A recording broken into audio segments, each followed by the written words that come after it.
I would rate the beginning of the book a 3 because of the way the author introduces Day's family. But it is also a 3 because the author starts with, "My mother thinks I'm dead," which hooked me into wanting to know why she thinks that. The character who interests me the most in the story is Tess, because she is very mysterious and you never know what she's thinking. I believe I am interested in her the most because of the way the author makes her description that of a young girl, but she seems older. The one thing my group and I talked about was the way the author described the characters to make a solid picture of the person in your head. The main theme of the story, I think, is action and romance. This is because there is a lot of shooting and fighting, and talk of killing, as there is love and friendship. In the story, I can see the complication of what will happen to Day and his family. Do they live or do they die? In my opinion, I think they somehow live or they are put in so much pain they should be dead.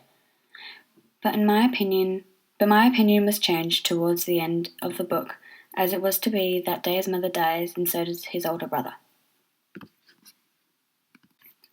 A key scene in the book is when Day finds himself being pushed around in a prison cell by the one person he trusts. This is important because it makes the reader think, what if no one is coming to save him, and what if he really does die? The message the author is trying to say through the book is revenge doesn't make anyone happier.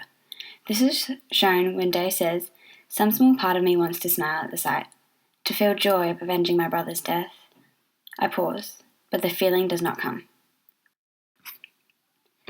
One thing I don't like about the author's writing is the way she didn't make the mum's death scene sad enough. Yes, she was shot and it was sad, but no real relationship was made between her and Day.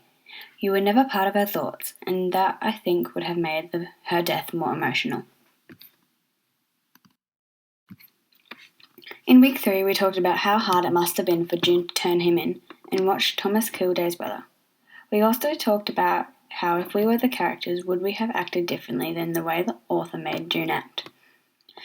I believe the author has met her goals because in the end I ended up loving the book. It was very catching and I felt as though she fixed the little errors that she had. Thank you for listening.